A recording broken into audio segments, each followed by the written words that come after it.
Deuteronomy chapter 24, verse by verse explanation in Bengali. দ্বিতীয় বিবরণ তার 24 অধ্যায়ের বাংলাতে বিস্তারিত আমরা দেখব। এক এক করে আমরা পদগুলিকে ধ্যান করব। অনুগ্রহ করে আপনারা মন দিয়ে শুনবেন এবং আপনারা আপনাদের পবিত্র বাইবেল গ্রন্থ নিয়ে প্রস্তুত হন। আসুন আমরা শুরু করি। দ্বিতীয় বিবরণ তার 24 অধ্যায়ের প্রত্যেকটি পদ আমরা এখানে ধ্যান করব। তো এখানে যে কটি পদ লেখা হয়েছে সেটি হলো 22। এই 22টি পদের মধ্যে যে পদের যে উপদেশ রয়েছে, বাক্যের উপদেশ, সেটাই যে প্রথম 5 পদ সেই ডিভোর্স এবং পুনর্বিবাহের বিষয়তে বলা হয়েছে। এই বিষয়টি 4 পদের মধ্যে যে পুরুষ বিবাহ যে নতুন করে নিয়েছে সেটা 1 বছর এবং সেনার সঙ্গে না যায় কোনো কার্যের ভার তার উপর দেওয়া হয়। 1 বছর পুরো তার স্ত্রীর সাথে, বিবাহ করা স্ত্রীর সঙ্গে থাকতে প্রসন্ন হতে হবে। উমেন্স রাইট প্রোটেকশনের বিষয়তে কথা বলতে বলতে এসেছে। সেরকমই 6 নম্বর পদে সেই জীবনের রুটি চলার জন্য কোন প্রকারের আইন ব্যবহার করতে হবে সেই বিষয়তে বলা হয়েছে। 7 পদে কোনো এক ভাইকে ছাড়িয়ে আনা চুরি করা কিডন্যাপ করে আনা, তার সাজা মৃত্যু, তার বিষয়ে বিবরণ দেওয়া হয়েছে। 8 আর 9 পদে সেই কুষ্ঠরোগের ব্যক্তি সেই বিষয়তে বলা হয়েছে, সেই কুড়ি ব্যক্তির বিষয়ে বলা হয়েছে। 10 থেকে নিয়ে 13 পদ অবধি সেই অ্যাডজাস্ট করার বিষয় এবং 14-15তে সে মনুষ্য সেই প্রেশারে, সে যাতে প্রেশারে না থাকে সেটার আইন। আর 16 পদে যার পাপ আছে তাকে সাজা, অন্যকে সেটা নেই বলে বলা হয়েছে। 17 আর 18 পদের মধ্যে সে পরজাতি এবং অনাথ বালক এবং বিধবাদেরকে বন্ধকের বিষয়তে বিচার সরিয়ে শুধু নয় সেইভাবে ব্যবহারও প্রপারলি করতে হবে। 19 পদ থেকে ক্ষেতকে কাটে এবং এক ফলও খেতে ভুলে যায় তো পিছনে যাবে না। বিধবাকে এবং যার পিতা নেই তাদেরকে ছেড়ে দিতে হবে বলে সামাজিক রীতির জিম্মেদারি বিষয়ে বিবরণ দেওয়া হয়েছে।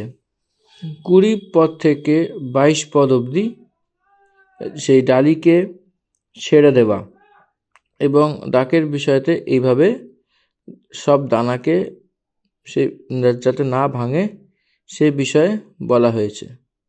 সেই বিধবাদের জন্য সেটা গরিবদের জন্য কার্যে আসবে বলে আমরা এখানে দেখতে পাই। এই রীতিতে আমরা এই 24 অধ্যায়ে পুরো লস অফ প্রোটেকশন, সমাজে প্রোটেকশন অর্থাৎ রক্ষা, সব বিষয়তে, সব বিধিতে সেই জনতার হওয়া উচিত বলে আমরা দেখতে পাই। এই জন্য human value, dignity, human livelihood তার ইম্পর্টেন্স এবং গরিবদের জন্য সেই বিচার এবং মহিলাদের প্রতি সুবিচার এবং তাদের অধিকারকে আমাদেরকে রক্ষা করা প্রমুখ রূপে এই অধ্যায়তে বলা হয়েছে। গরিব লোকেরা, অনাথ লোকেরা, বিদেশি লোকেরা, বিধবারা, এদের সবাইকে সেই আইনের হিসাবে প্রোটেক্ট করা হবে। উইকার সেকশনস প্রোটেকশন ইকুয়ালি অনুভব করতে হবে। এটা আমাদেরকে এই 24 অধ্যায়তে সেই লেখা প্রমুখ বিষয়। তো আসুন আমরা এক এক করে পদগুলিকে ধ্যান করি। কোনো পুরুষ কোনো স্ত্রীকে গ্রহণ করিয়া বিবাহ করিবার পর যদি তাহাতে কোনো প্রকার অনুপযুক্ত ব্যবহার দেখিতে পায়, আর সেই জন্য সেই স্ত্রী তাহার দৃষ্টিতে প্রীতিপাত্র না হয়, তবে সেই পুরুষ তাহার জন্য এক ত্যাগপত্র লিখিয়া তাহার হস্তে দিয়া আপন বাটি হইতে তাহাকে বিদায় করিতে পারিবে। আর সেই স্ত্রী তাহার বাটি হইতে বাহির হইবার পর গিয়া অন্য পুরুষের ভার্যা হইতে পারে। আর ওই পশ্চাতের স্বামীও যদি তাহাকে ঘৃণা করে এবং তাহার জন্য ত্যাগপত্র লিখিয়া তাহার হস্তে দিয়া আপন বাটি হইতে তাহাকে বিদায় করে, কিংবা বিবাহকারী ওই পশ্চাতের স্বামী যদি মরিয়া যায়, তবে সে প্রথম স্বামী তাহাকে বিদায় করিয়াছিল, সে তাহার অশুচি হইবার পরে তাহাকে পুনর্বার বিবাহ করিতে পারিবে না। কেননা, মন দিয়ে শুনবেন, এটা আন্ডারলাইন করবেন, কেননা তাহা সদাপ্রভুর সাক্ষাতে ঘৃণার্থ কর্ম। তোমার ঈশ্বর সদাপ্রভু অধিকার্থে যে দেশ তোমাকে দিতেছেন, তুমি তাহা পাপলিপ্ত করিবে না। আশা করি বুঝতে পেরেছেন। আমি এখানে 4 পদকে পড়ে নিয়েছি। দেখুন, এইখানে জিহুদি সমাজে ইসরায়েলের মাঝে একটা বিবাহ, সেই বিবাহ এই আইন আসার পরে আসা একটি কার্যক্রম শুধু নয়, বিবাহ যেটা রয়েছে সেটা প্রথম থেকেই ছিল, আদম আর হাওয়ার মাঝে থেকে, অর্থাৎ তাদের মধ্যে বিবাহের ব্যবস্থা প্রারম্ভ হয়েছিল। ঈশাপূর্ব 1450 বছরে এই আইন মসি লিখেছিলেন। এর অর্থ ততক্ষণ অবধি যে মনুষ্যের ইতিহাস, যে মানব ইতিহাস 2600 বছর মানুষের ইতিহাস রয়েছে, সে 2600 বছরের ইতিহাসে সে বিবাহ একটা ব্যবস্থার রূপে দেখা যাচ্ছে। সদাপ্রভুর জনতার সেই গুণ ঈশাপূর্ব 2000 বছর আব্রাহাম থেকে, আমরা আদি পুস্তকের 12 অধ্যায় থেকে আমরা এটা দেখতে পাই। এর অর্থ আমরা লামসাম 2000 বছর থেকে নিয়ে আব্রাহাম যতক্ষণ ছিল সেখান অবধি 2000 বছর সেই মনের সাক্ষ্যের সেই কালের রূপে আমরা দেখতে পাই। কিন্তু ততক্ষণই বিবাহের ব্যবস্থা ছিল কি? কিন্তু ইসরায়েলের জনতা মিশর দেশ থেকে ছেড়ে ছুটকারা পেয়ে আসার পরেই কানান দেশে গিয়ে তাকে একটা রাজের রূপে নিযুক্ত করতে চলেছিল। এই কারণে নিযুক্ত করতে যাচ্ছে, এই জন্য এক রাজ্যকে একটা সংবিধান অনেকই প্রয়োজন। এই জন্যে সংবিধান একটা মনের সমান। সো ফর দ্যাট রিজন লোকেদের এক নিশ্চয় আইন ব্যবস্থা অর্থাৎ সংবিধান থাকতে হবে বলে পরমেশ্বর মসির দ্বারা একটা সংবিধানকে দিয়েছেন। সংবিধানের অর্থ নিয়ম এবং বিধি, সেই আইন ব্যবস্থা, সাজা, সে পালন করার জন্য উপযুক্ত নিয়ম বিধি এবং আইন, সেটাকে ধিক্কার করবে তো সেই পাওয়া সাজা, সেই সাজাও দেওয়া হয়েছিল এবং সংবিধানও দেওয়া হয়েছিল। এই কারণে মসির কালে সেই সময় আসতেই ত্যাগপত্র মসি ইসরায়েলিদেরকে ইন্ট্রোডিউস করেছিলেন। এর অর্থ উমেন্স রাইটস ভঙ্গ হচ্ছিল।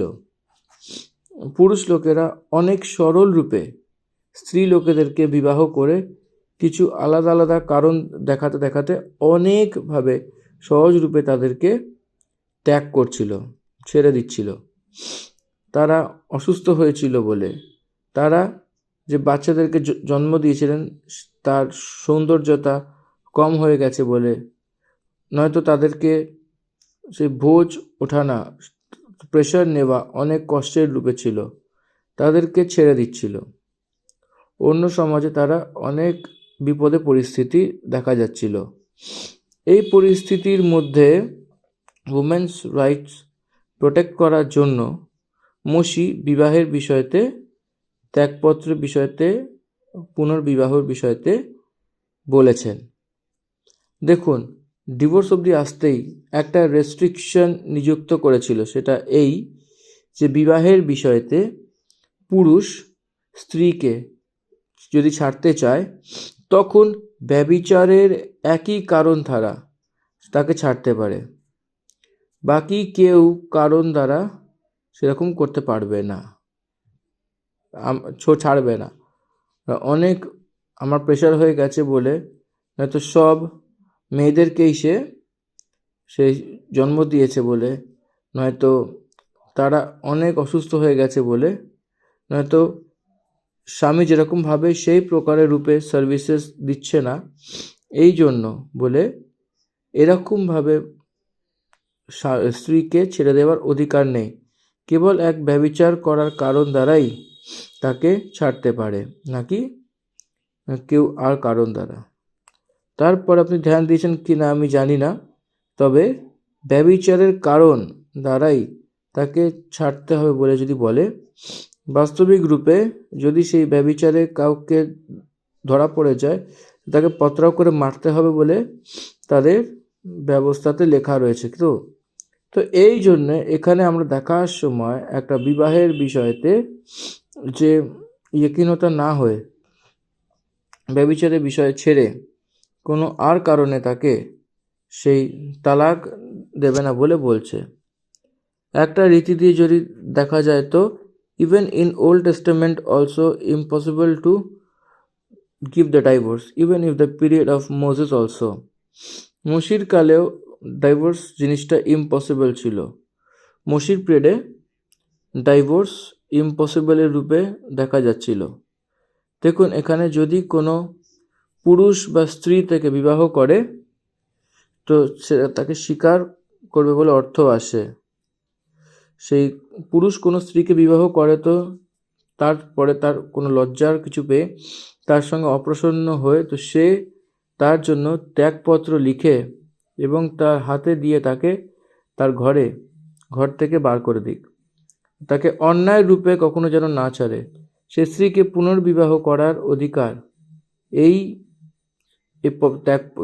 ত্যাগপত্র দিচ্ছে। আজকেও দেখে নিন, ডাইভোর্স দিয়ে রিম্যারেজ করে নেয়।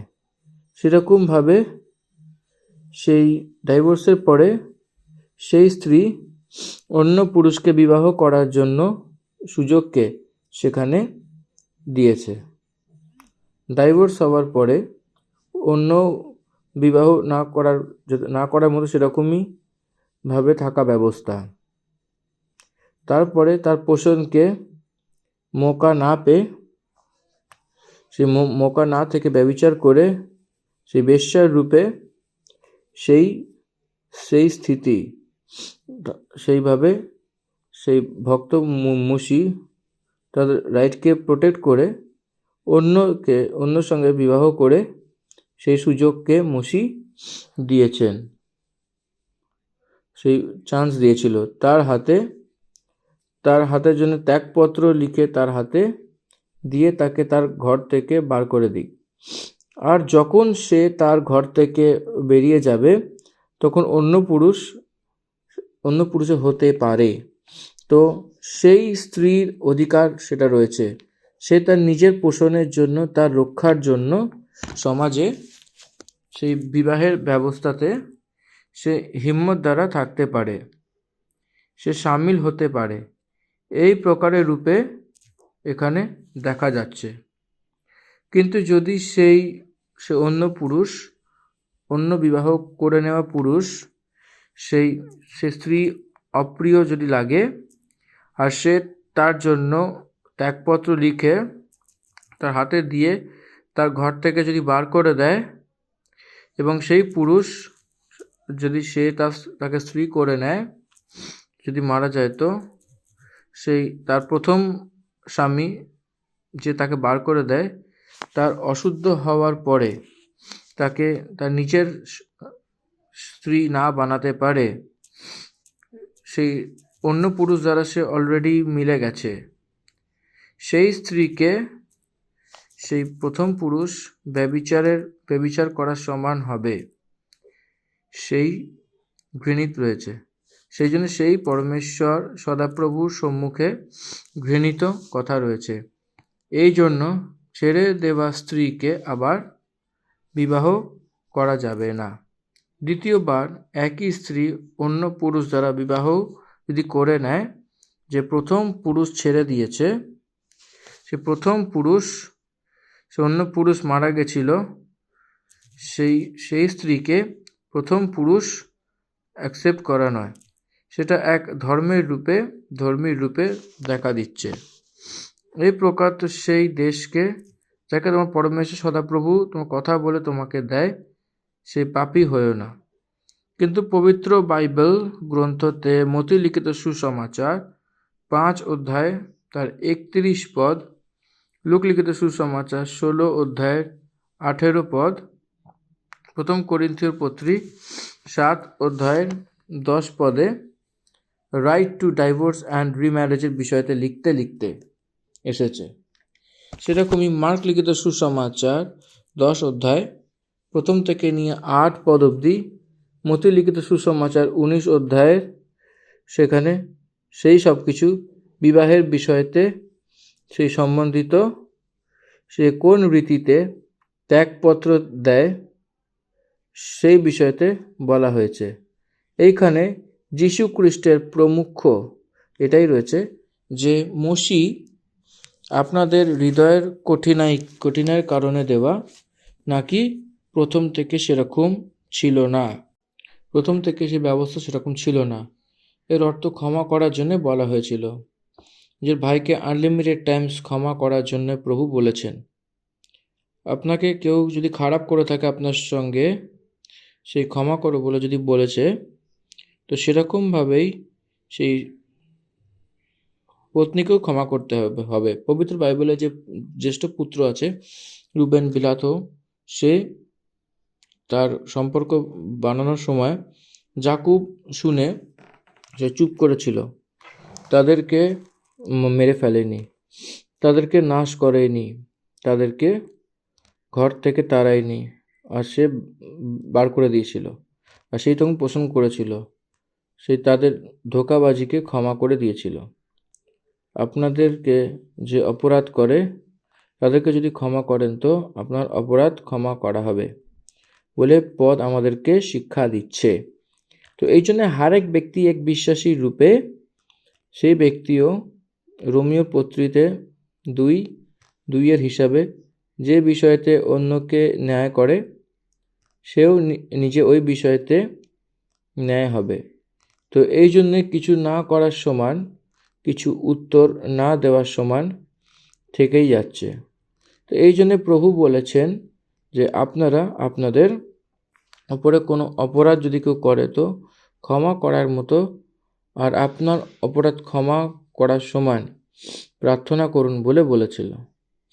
তো এই জন্য অপরাধ করা সেই লোকদেরকে ক্ষমা করা উত্তমের মার্গের রূপে বাইবেল বলছে। কঠিন হৃদয়ের কারণে ডাইভোর্স জারি করার জন্য সেই মসির টিচিংসের রূপে আমাদেরকে মোজাইক লতে সেই আমরা বুঝতে পারি 5 পদ থেকে, সেখানে যে পুরুষের হাল সেই বিবাহ হয়েছে সেই সেনার সঙ্গে না যায় এবং না কোনো কাজের না কোনো প্রেশার তার উপর দেওয়া হয়, সেখানে আর্মি বলা হচ্ছে, সেনা মানে আর্মি। সেই 1 ইয়ার সে ঘরে থেকে প্রসন্ন করতে হবে। It is a right of a woman wife to spend her with a best husband. এক স্ত্রী এক বিবাহ করা পুরুষ সঙ্গে তার বিবাহ করা পুরুষদের সাথে বৈবাহিক সেই সম্বন্ধকে সম্পূর্ণ রীতিতে অনুভব করতে হবে, সেটা তার অধিকার। ভৌতিক রূপে সংসারের ধর্মের হিসাবে সে খুশি থাকার মতো পরমেশ্বরই তাকে অধিকার দিচ্ছে, সেই রূপে আমরা দেখতে পারি। ভৌতিক রূপে সেই বিবাহের জীবনকে সে প্রসন্ন হওয়ার মতো, খুশি থাকার মতো তাকে অধিকার পরমেশ্বরই দেওয়ার মতো আমরা এখানে দেখতে পাই। এই জন্য যে বিবাহ হতেই সঙ্গে সঙ্গে সেই পুরুষ সেই সেনাতে যাওয়া উচিত না, সেখানে স্বতন্ত্র দ্বারা থাকা বর্ষ ভরে, এই শব্দকে আপনারা ধ্যান দেবেন। 1 বছর, 1 কমপ্লিট ইয়ার, ফুল ইয়ার, যে পুরো সময় পত্নীকে সেই পুরুষ দেওয়া। আজকেও মহিলারা পুরুষের উপরে যে অভিযোগ কি করে জানেন? সেই আমাদের পুরুষরা আমাদেরকে সময় দিচ্ছে না, ব্যাপারের সময় থাকে, বন্ধুদের কাছে তো সময় দেয়, ভোজন বস্তুর জন্যে সময় থাকে, কিন্তু পত্নীকে সময় দিচ্ছে না, পরিবারকে সময় দিচ্ছে না বলে আজকেও জগৎভর পুরো পুরুষদের উপরে সে মহিলা যে করছে অনেক বড় অভিযোগ। দেখুন এখানে আইন দিয়ে লমসম 3,500 বছর হয়ে গেছে। It is the right of a women to spend the best time to her husband with her husband. এই জন্যে এই বাইবেল ওমেন রাইটসকে প্রোটেক্ট করা শুধু নয়, ফ্যামিলির এবং পরিবারের একটা সন্তুষ্টির জন্য সে প্রমুখ রূপে বিশেষ রূপে একটা সমঝোতা দেওয়া হয়েছিল। 6 পদ, কেহ কাহারও জাঁতা কিংবা তাহার উপরে পাট বন্ধ রাখিবে না, তাহা করিলে প্রাণ বন্ধক রাখা হয়। এটা আন্ডারলাইন করে নেবেন, প্রাণীকে বন্ধক রাখতে হবে। এইটা প্রোটেকশন অফ লাইভলিহুড। চাকরিকে সেই বন্ধক রেখে টাকা পয়সা দেওয়ার বিষয়তে রাখা উচিত না উদ্ধারের জন্য, কারণ সে একটা জীবিকা, তার জীবন চলতে হবে, তো সে যে কামাচ্ছে সে তার থেকে করে, সেটাকে ছিনে নেবে তো কীরকমভাবে চলবে। এই জন্য সে আর্থিক সমস্যাতে কেউ থাকলে তাকে হেল্প করার জন্য, সেটাকে জীবন চালানোর জন্য যে চাকরি এবং তার পাটকে বন্ধক না রাখে, বিনা রেখেই তাকে পয়সা দেওয়া, ভাইকে উধার দেওয়ার জন্য সেই বিষয়তে ইসরায়েলিদেরকে কিছু নিয়ম দিয়েছিল পরমেশ্বর। সেখানে একটা নিয়ম এটাই যে বিয়াজ না নিয়ে টাকা পয়সা ধন সম্পত্তি একটা উধারের রূপে দেওয়া। একটা ইসরায়েল অন্য ইসরায়েলকে যখন পয়সা দেয় তখন সেটা চায় না যে বিয়াজের রূপে সেই বিনা বিয়াজে সেই ঋণ দেওয়া, কারণ সে আপনার ভাই, পরমেশ্বর আপনাকে অ্যাক্সেস দিয়েছেন, সে সমৃদ্ধি দিয়েছেন এবং সে সমৃদ্ধি পরমেশ্বরের এই জন্য দিয়েছেন যে অন্যর যাতে কাজে আসে। কিছুকাল আগে সে সমৃদ্ধি অন্যকে দরকারকে, অন্য লোকদের সমৃদ্ধি আপনার জরুরতকে, নিডকে কার্যে আসার মতো এই নিয়মকে দিয়েছিলেন পরমেশ্বর।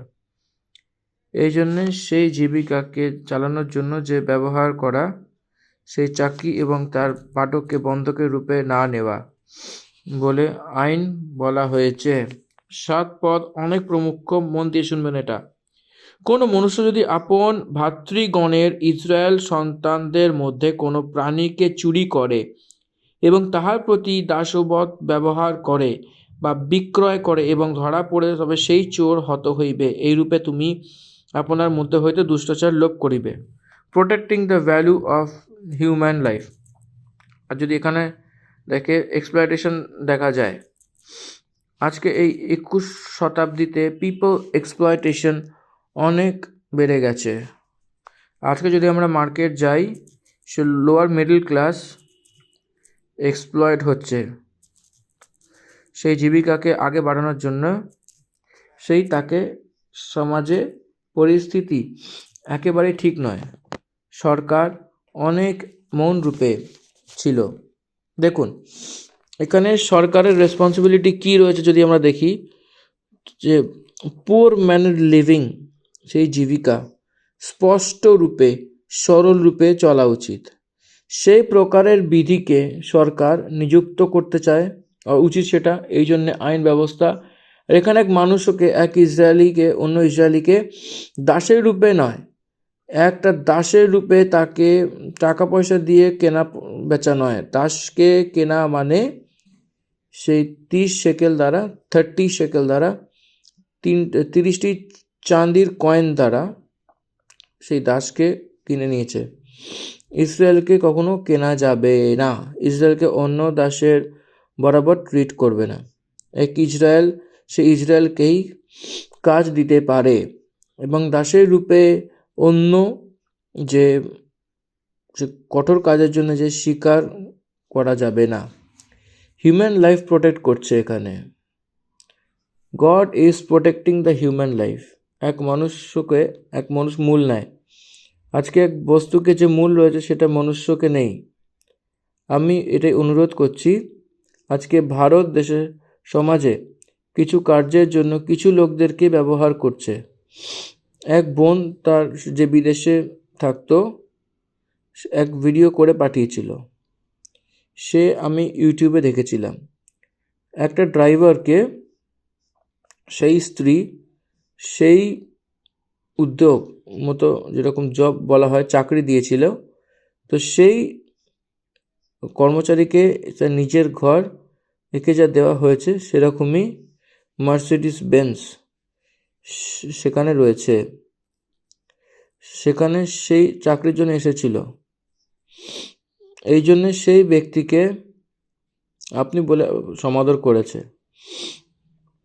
এখানে সেই ভারত দেশে ড্রাইভারকে আপনি বলে কথা বলে না, নাম ধরে অন্য শব্দ দ্বারা তাকে ডাকা হয়।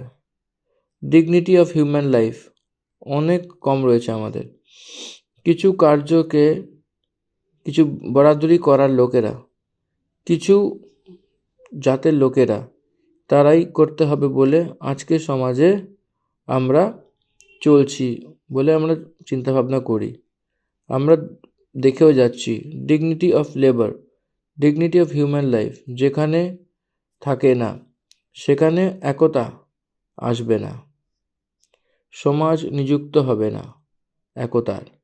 তো সেখানে ভেদভাব আসবে। এরকম চোর বলে যে শব্দ এখানে দেখা যাচ্ছে, সেই চুরি করে বলে যে শব্দ দেখা যাচ্ছে, এর অর্থ হিউম্যান ট্রাফিকিং, কিডন্যাপিং, তুলে নিয়ে যাওয়া।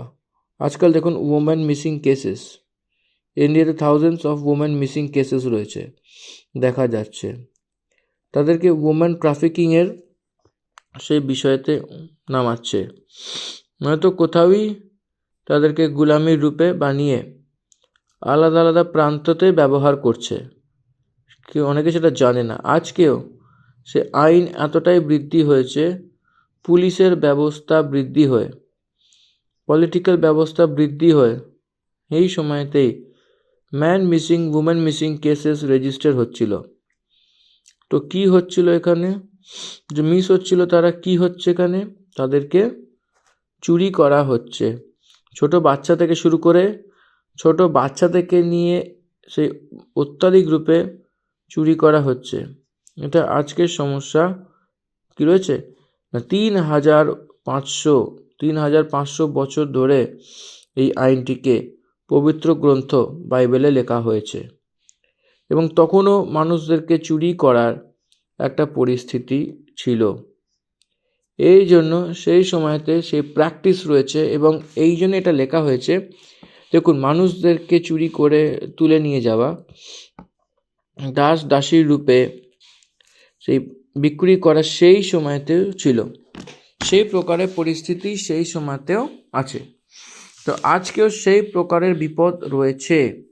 সেই প্রকারের লোকদেরকে বাইবেল গ্রন্থতে, আজকাল আইন ব্যবস্থাতে মৃত্যুর সাজা নেই, ইন্ডিয়ান পেনাল কোডে সেই প্রকারের লোকদেরকে মৃত্যুর সাজা নেই, কেবল জেল রয়েছে, মৃত্যুর সাজা অবধি নেই।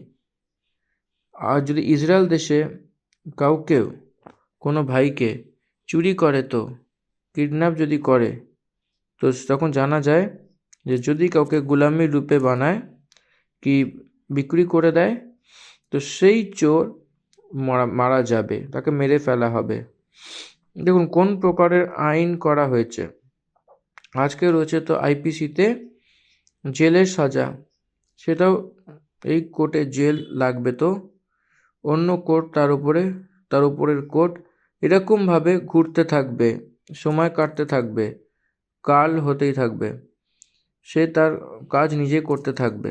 এই প্রকারের রূপে নয়। যদি একবার ধরা পড়ে যায়, তো আলাদা আলাদা প্রকারের কোর্টে ঘুরে তার নিজের সময় সেইভাবে আসে, সঙ্গে সঙ্গে সেই চোরকে মেরে দিতে হবে। এরকম খারাপকে তার মধ্য থেকে দূর করবে।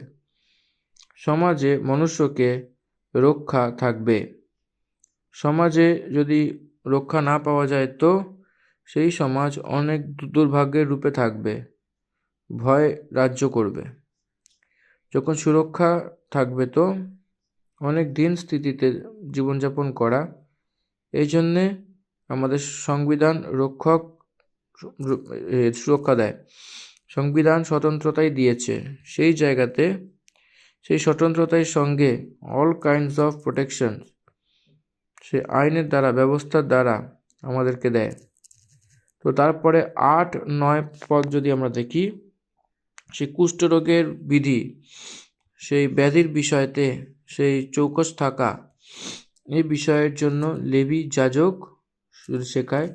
তো সেই অনুসারে প্রযত্ন দ্বারা সেরকম চৌকসি করো বলে যে শব্দকে আমার বাইবেলে রাউন্ড আপ করেছিলাম, আমার বাইবেলে, কারণ সেই কালে সেটা একটা কমিউনিকেবল ডিজিজ, ছোঁয়াচে রোগ ছিল।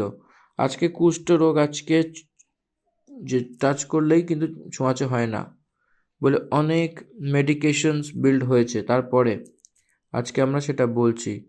সেই সময়তে সেই কুষ্ঠ রোগীদেরকে গ্রামের বাইরে, ছাউনির বাইরে রাখতো। কুষ্ঠের বিমারি মানে অসুখ, সেই যাজকের কাছে তার কুষ্ঠরোগ ঠিক হয়েছে বলে কনফার্ম করার জন্য বিধিকে সেখানে লেবীয় পুস্তকে বলা হয়েছে, 14 অধ্যায়তে নিযুক্ত করা হয়েছিল।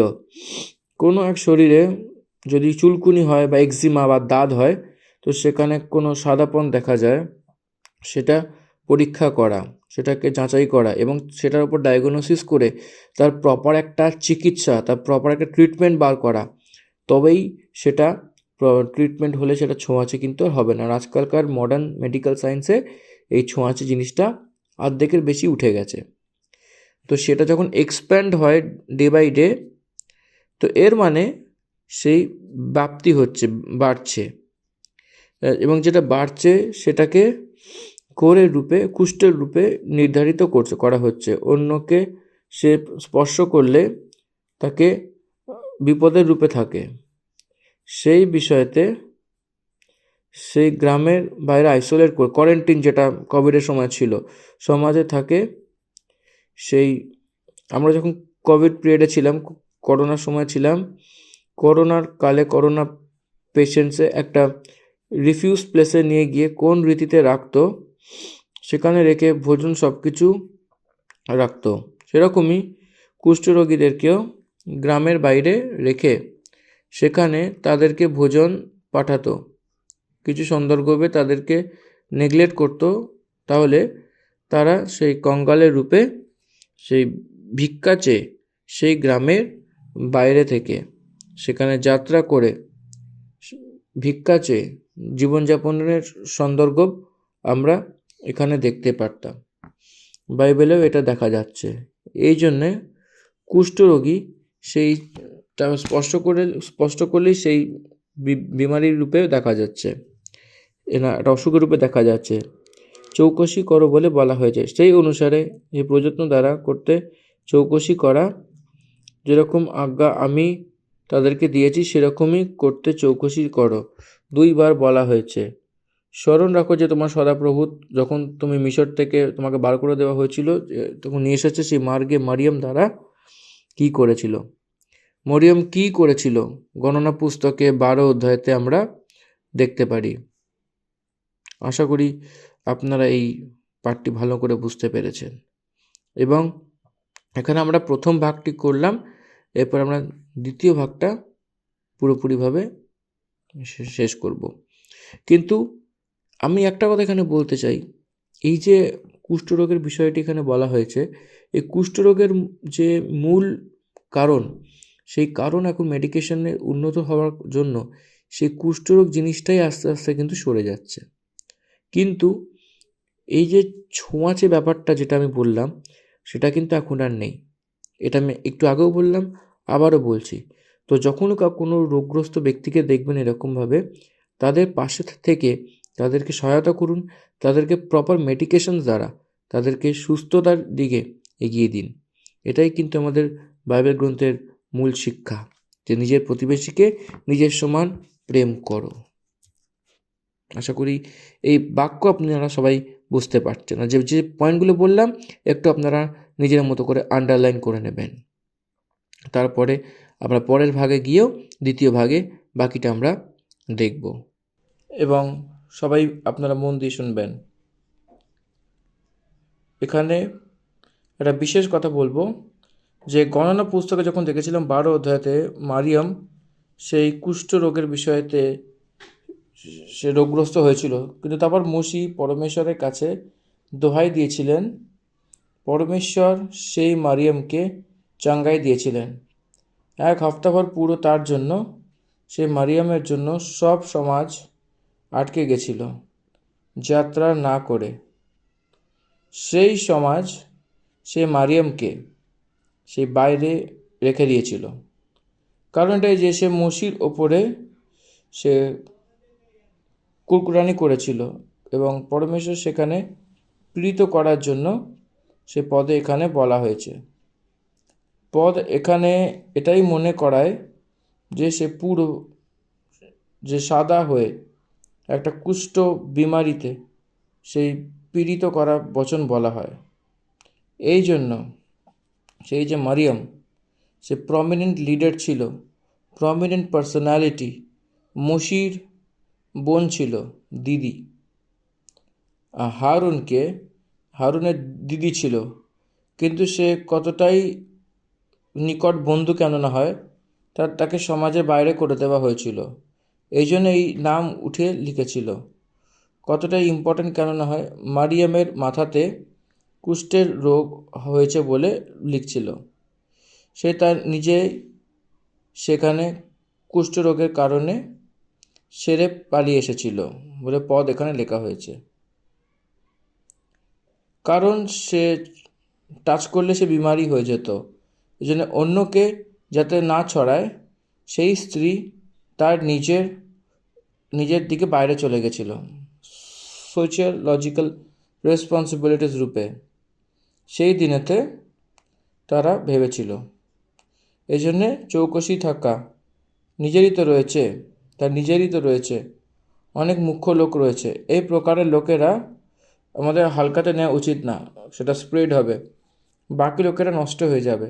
প্রিয় ভাই বোনেরা, এই জন্যে পার্সোনাল রাইটস, ব্যক্তিগত অধিকার, স্বাস্থ্য নিজের অধিকার, সেই ধর্মের রীতিতে অনুকরণ করা আমাদের হক। এই জন্যে আমাদের বলারই একটা হক, অধিকার। এই জগতে বিশেষ রূপে আমাদের দেশে রয়েছি, যে রীতিতে আমাদেরকে এই প্রাথমিক অধিকার দেওয়া হয়েছে। এই জন্যে এক ব্যক্তির ফান্ডামেন্টাল রাইটস, সেটাকে বাঁচানোর জন্য সেই কুষ্ঠের সেই বিমারের জন্য সাবধানতা বলা হয়েছে 10 পদে। 13 পদ অবধি কিছু বস্তুর যে বন্ধকের বিষয়তে বলতে এসেছিল সেটা দেখব। যখন তুমি তোমার কোনো ভাইকে কিছু ধার দাও, তখন বন্ধকের বস্তু নেওয়ার জন্য তার ঘরের ভিতরে যেও না। সে তার সেই ব্যক্তিটার ডিগনিটি থাকবে। সাপোজ আপনি ধার দিয়েছেন এবং এক ব্যক্তি সেই ধার নিয়েছিলেন, সেই ধার যে দিয়েছেন এবং ধার যে নিয়েছে, সে উধার দেওয়া ব্যক্তিকে সেটা হালকা নয়, কখনো হালকা হওয়া উচিত নয়। যার ডিগনিটি তাকে থাকা উচিত। টাকা দিয়েছে বলে তার ঘরে ঢোকান একদমই নয়, একটা সীমা রয়েছে। পরমেশ্বর যে উধার নিয়েছে এবং তার ঘরকেও সুরক্ষা করছে, সেই ঘরকেও দরকারের কারণে উধার নিয়েছে। উধার যে দিয়েছে তার কাছে যেটা ছিল এই জন্য দেওয়া হয়েছে। সেটাকে ছেড়ে যে ধার নিয়েছে, যে ধার দেওয়ার সঙ্গে মহানের রূপে সেই চিন্তাভাবনা করে যে ধার দিয়েছে তাকে দাসের রূপে কখনো দেখব না। তার ডিগনিটিকে বাঁচাবো, তার রাইট প্রিজার্ভ করে, নাকি তার ঘরে ঢুকে তাকে কিছু বলার অধিকার একদমই নেই। তুমি বাইরে দাঁড়িয়ে থাকো, আর যাকে তুমি ধার দাও সেই বন্ধকের বস্তুকে তোমার কাছে বাইরে নিয়ে আসে। সেই বস্তুকে যে পেয়েছে সে বাইরে নিয়ে এসে দেবে, নাকি আপনি ভেতরে ঢুকবেন, যে ধার দেওয়া ব্যক্তি। Even to the police department, যদি পুলিশ ডিপার্টমেন্টও একটা ঘরে ঢুকতে হয় তো সার্চ ওয়ারেন্ট থাকলেই তারা ঘরে ঢুকতে পারে। সার্চ করার জন্য কোর্টের থেকে যে অনুমতি অধিকার পায় এই ঘরের ভিতরে যাবে, নাকি বিনা আইন দ্বারা সে পুলিশও কেন না হয় ভেতরে যাওয়ার জন্য এটা পারমিসিবল নয়, এটা এটা বেআইনি। সেরকমভাবেই একটা ঘরে পুলিশ প্রবেশ করার জন্য শুধু নয় অধিকার, অ্যারেস্ট ওয়ারেন্ট না থেকে এক ব্যক্তিকে অ্যারেস্ট করার জন্য অধিকার নেই, এসব ব্যক্তির অধিকার। এই কারণে এই বন্ধকের বিষয়তে সেই ব্যক্তির ডিগনিটিকে বাঁচাতে হবে বলে ঈশ্বর এখানে বলছে। যদি সেই ব্যক্তি গরিব হয় আর যদি সেই মানুষ কঙ্গাল হয় তো তার বন্ধক তার কাছে রাখুক। কঙ্গালের বিষয়তে কেবল সিম্পাথি দেখাতে হবে, না কি কঠিনাই। সূর্য অস্ত হতে হতে তাকে সেই বন্ধক অবশ্যই ফেরত দিতে হবে। তো এই জন্য সে তার নিজের ওড়না নিয়ে সে ঘুমাতে পারে এবং তোমাকে আশীর্বাদ দিতে পারে। এটা তোমার পরমেশ্বর সদাপ্রভুর দৃষ্টিতে ধর্মের কার্য হবে। তোমার পরমেশ্বর সদাপ্রভু বলে বলা হয়েছে। তোমার পরমেশ্বর সদাপ্রভুর দৃষ্টিতে সেটা ধর্ম। কঙ্গাল ব্যক্তি সে বন্ধক রাখা যে দরকারি বস্তু সেটাকে আবার ফেরত দেওয়া, সেই জিনিসগুলিকে বস্ত্রকে সেটাকে মুড়ে দেওয়া, নিজের ভাষাতে রজায় বিস্তার চাদর, ঠান্ডার সময়তে শীতকালেতে এটা রাজাইকেও মানে শতরঞ্জি যেটাকে বলা হয় সেটাকে তারা যে মুড়ে নেয় সেটাকে সেই ঠান্ডাতে বাঁচায়, সেই বস্ত্রগুলি সেটাকে সন্ধ্যা অবধি ফেরত দিতে হবে। কারণ রাত্রিবেলাতে তারা ঠান্ডায় থেকে পরমেশ্বরকে দোহাই দেবে না। তোমার বস্ত্রকে উড়ে তোমার পয়সা সেটাকে না দেওয়া এবং তাকে সেটাকে মুড়ে দিতে হবে শতরঞ্চি। ডে টাইম সেটাকে আপনি রাখতে পারেন, কিন্তু রাতের সময়তে ঠান্ডার সময়তে ইসরায়েল যে প্রান্ত রয়েছে, প্যালেস্তিন যে প্রান্ত রয়েছে সেই ঠান্ডার প্রান্ত, এই জন্য সেই প্রকারের আইনকে বানিয়েছে। গরিব ব্যক্তির দরকার অনেক, অবশ্যই আর্থিক পরিস্থিতি থেকেও সেই ব্যক্তির জীবন অনেক জরুরি।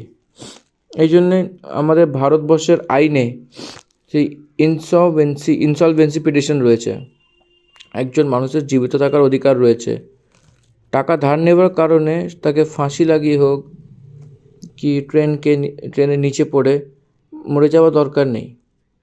কোর্টে গিয়ে আমি সেই উধার যে চোকাতে পারবো না বলে সে বাকি লোকেদের যা রয়েছে সেই সব লোকেরা সেখানে ছুটকারা দেওয়া, সেখানে কোর্টে সাপোজ মেনে নিয়ে যদি যায় সেই ইনসলভেন্সি দেয়, এটা ধার চোকাতে পারবে না বলে একটা চিঠি একটা পত্র দিয়ে সে ধার শোধ করতে পারবে না, যে এ উধার মানে ধার দিতে পারছে না, শোধ করতে পারছে না এবং কোর্টই তাকে সাপোর্ট করবে, তাদেরকে একটা অধিকার দেয়।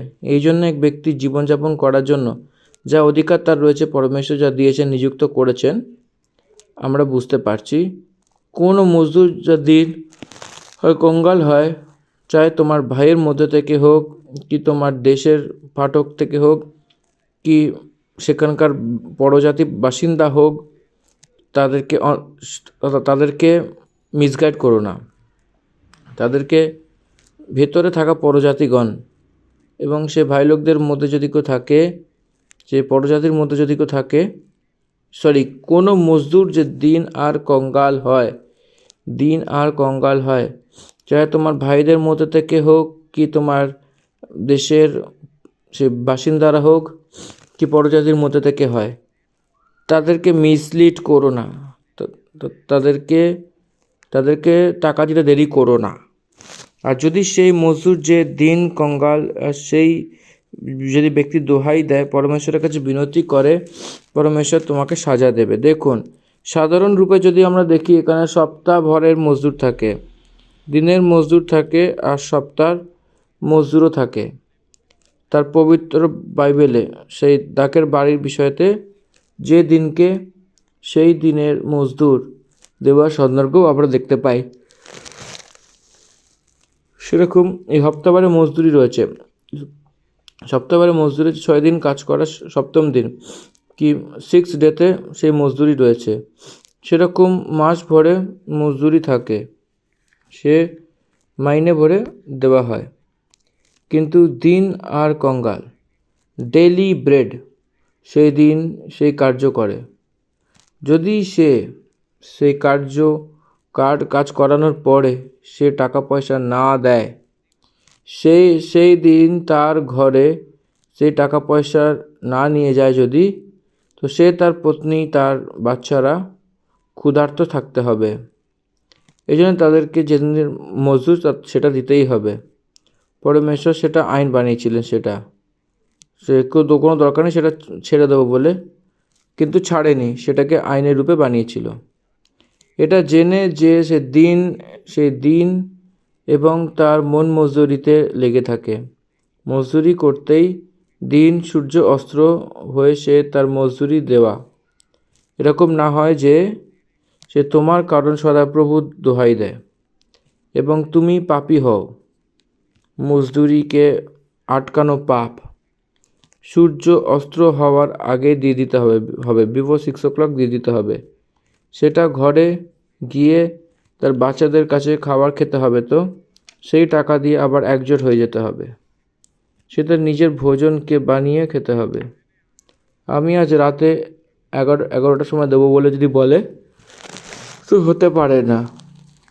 কি সূর্য অস্ত্রটা হবে না, সূর্য অস্ত্র হতেই তার মজদুরি পাওয়া উচিত। কেন সেটা পুরো রাখছে?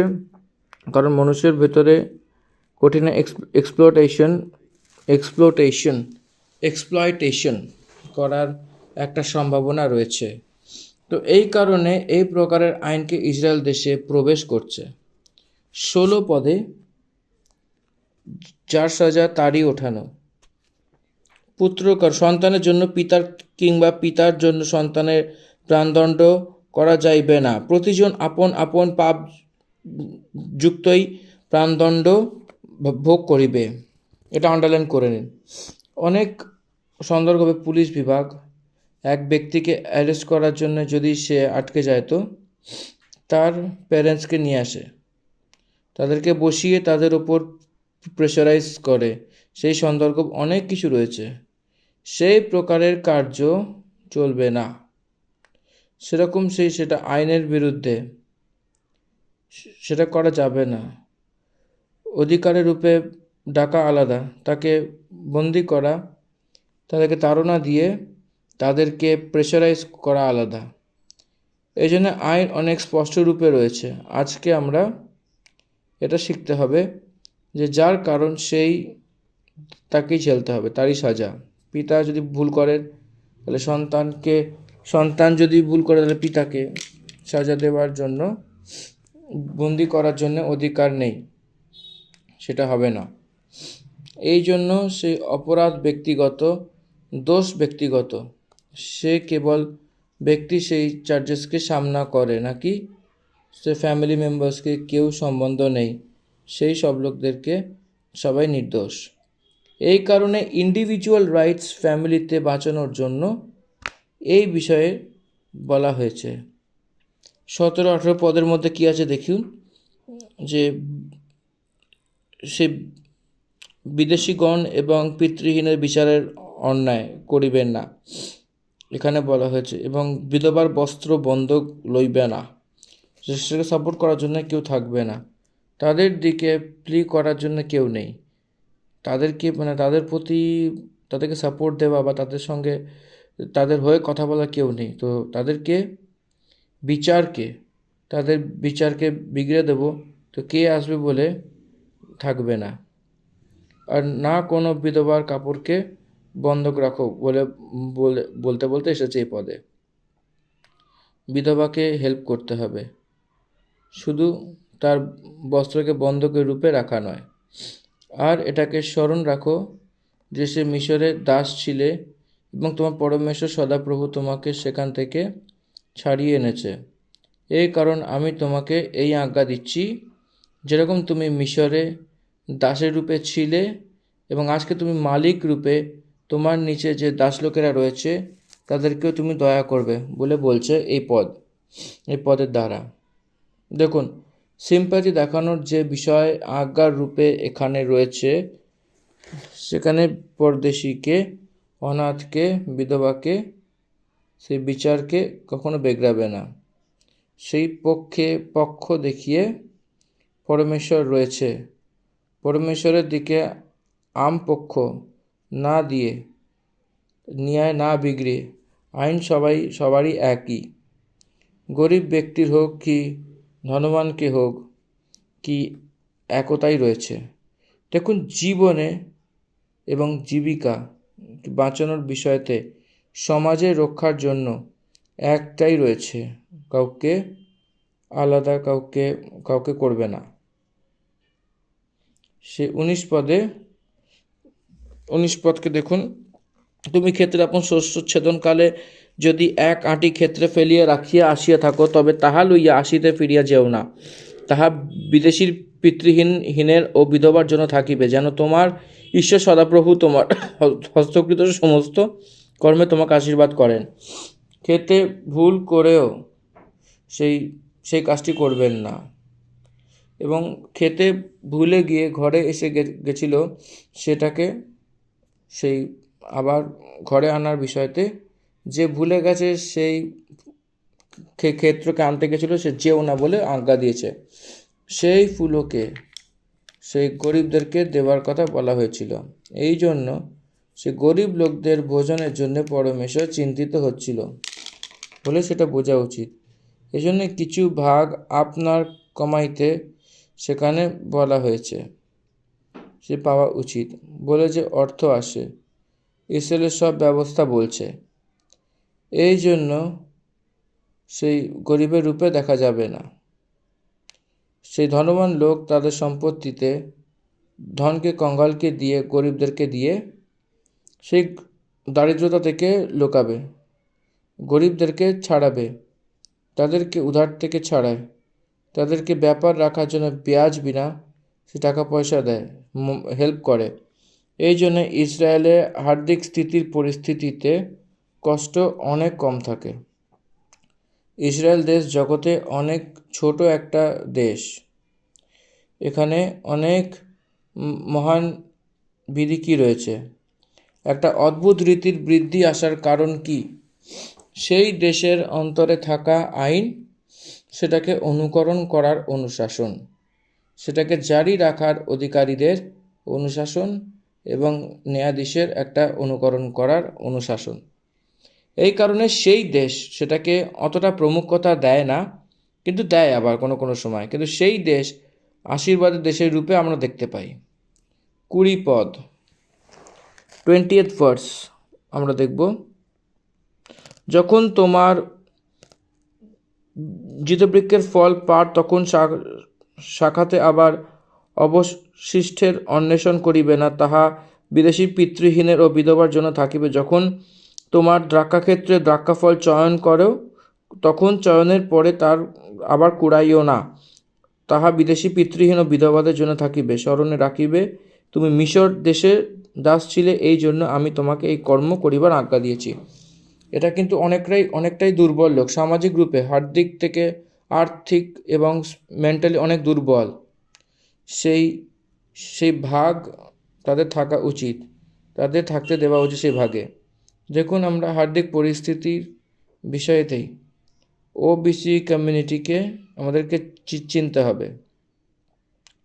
ব্যাকওয়ার্ড কমিউনিটিসকে হার্দিক পরিস্থিতিকে চিনে সেখানে সেই সুবিধা সরকার দেওয়া হয়েছে। এই জন্যে মোজাইক ল থেকে যে আসা ল, ইন্ডিয়ান ল, সে মুশির ব্যবস্থা থেকেই অনেক প্রকারের অংশ তার নিজের সংবিধানেও দেখা যায়। তো এই সংবিধানের স্থিতিতে আমরা ব্যবস্থাকে দেখতে পারি। কারণ কি রয়েছে যদি আমরা দেখি, তো বিচারের বিধি পরমেশ্বর দিয়েছেন। পরমেশ্বর এই ব্রহ্মাণ্ডের সৃজনহারা, মানুষের সৃজনহারা। মানুষের জীবনকে সব কিছু জানা পরমেশ্বর রয়েছে। সব মানুষের হৃদয়কে জানে পরমেশ্বর। মানুষের পাপের বিষয়তে জানে। মানুষের সেই পড়ে যাওয়া হৃদয়কেও জানে পরমেশ্বর। এই জন্য সব মানুষকে যে কার্য আসে, এক মহান আইনকে ইসরায়েলের পক্ষে দেবার মতো আমরা দেখতে পাই। এটাকে স্মরণ করা, সে তুমি মিশর দেশে দাস ছিলে, এই কারণ আমি তোমাকে এই আজ্ঞা দিচ্ছি যে কি কারণ থেকে এক পুলো খেতে ভুলে যাওয়া, সেটাকে নেবার জন্যে আবার ফিরে যেও না। সে আপনার যে সে পেয়েছেন সেখান থেকে কিছু গরিবদেরকে দেওয়ার বিষয়, এটা আপনাদের করা উচিত। কি খ্রিশ্চানরা সেটা সবাই করছে, জিহুদিরা আজকেও সেটা করে, মোহাম্মদীরা আজকেও করে, খ্রিশ্চানসরা সেটা কখনো করে না। খ্রিশ্চানদের মধ্যে অনেক কম শতাংশ এটা করে, গরিবদের প্রতি সিম্প্যাথি করে, তার আর্নিংয়ের মধ্যে থেকে কিছু বার করে দেয়। আজকে সেটা দেখা যাচ্ছে না। কেবল দশমাংশ মন্দিরে গির্জাতে দিয়ে নিজের হাতকে ধুয়ে নিচ্ছে, নিজের হাতকে জাস্টিফাই করছে। গরিব লোকদেরকে, কাঙ্গালদেরকে, বিদেশিদেরকে, বিধবাকে, অনাথদেরকে সে বিচার করতে হবে বলে, নিজের ভাগ্যে কিছু দিতে হবে বলে যে চিন্তাভাবনা আজকের খ্রিস্টান সমাজে যেখানে আমি থাকছি এখানে তো আমি দেখতে পাচ্ছি না। অনেক দুঃখের বিষয় এটাই। এজন্যে খ্রিস্টানদের বৃদ্ধি অনেক কম রূপে দেখা দেয়। যারা বিচারের সূত্রকে পালন করে, সে বিধিকে পালন করে, যে আইনকে সমাদর করে, যে শাসনকে প্রেম করে, তারা আশীর্বাদ পাবে। তাদের কারণে সমাজ বৃদ্ধিতে আসবে, একতাতে আসে। এই কারণে এই যে অধ্যায় 24 অধ্যায় আমাদেরকে হিউম্যান রাইটসের বিষয়তে, আমাদেরকে অনেক প্রোটেকশন অফ রাইটসের বিষয়তে বিবরণ দিয়েছে বলে আমি এটাকে জাস্টিফাই করছি। আর এই 25 পদ পড়ে আমরা এই 22 পদটা শেষ করে আমরা এই পুরো দ্বিতীয় বিবরণের 24তম অধ্যায় আমরা শেষ করলাম। এখানেই আমাদের 24 অধ্যায়ের সমাপ্তি। ধন্যবাদ। আমেন। ঈশ্বর আপনার সকলকে আশীর্বাদ করুক। The end of Deuteronomy chapter 24. Thank you. Amen. God bless you all.